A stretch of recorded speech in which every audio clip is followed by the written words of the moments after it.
अस्सलाम वालेकुम नाजरीन। पीसीबी के नए चेयरमैन ज़का अशरफ और कौमी टीम के कप्तान बाबर आजम की टेलीफोन पर गुफ्तगू हुई है, जिसमें बाबर आजम को ज़का अशरफ साहब ने क्रिकेट के मैदानों में कामयाबी की तरफ गामजन रहने की हिम्मत ताकत बढ़ाई है। इस तरह ये जो पाकिस्तान क्रिकेट की सीरीज है श्रीलंका के लिए, उसके लिए उन्होंने इनको समझाया है कि श्रीलंका के खिलाफ अहमदा टेस्ट सीरीज और एशिया कप 2023 के लिए नेक ख्वाहिशात का इजहार किया और ज़का अशरफ ने बाबर को बताया कि पूरी टीम को दौरे श्रीलंका और एशिया कप के लिए नेक ख्वाहिशात, पूरी कौम आपके पीछे है, हमें आपसे बहुत उम्मीदें हैं। उनका मजीद कहना था, बहादुर दिल, अच्छे जज्बे और मुस्बत अंदाज में क्रिकेट खेलें, शिकस्त के खौफ को पीछे छोड़कर मैदान में उतरे। पाकिस्तान टीम की जीत से पूरी कौम के लिए खुशी की लहर दौड़ गई है।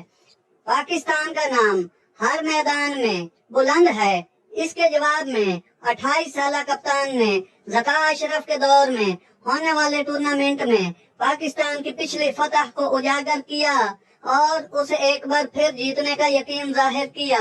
दाएं हाथ के बल्लेबाज ने ज़का अशरफ को यकीन दिलाया कि टीम 100% कारकर्दगी दिखाने की कोशिश करेगी, जिसका मकसद टीम की कामयाबी को मजीद बुलंद करना है।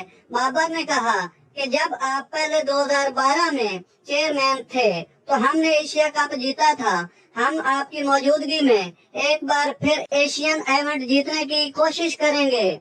उन्होंने कहा, हम पाकिस्तान को मजीद ऊपर ले जाने में कोई कसर नहीं छोड़ेंगे। हम पाकिस्तान की खातिर पूरी तवानाई और लगन के साथ मैदान में उतरेंगे।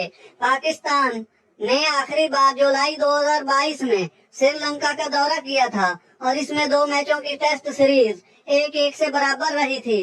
पाकिस्तान ने ग्राउंड में बेहतरीन रन ताकुब करने के लिए 342 रन का हदफ हासिल किया और पहला टेस्ट 4 विकेटों से जीत लिया।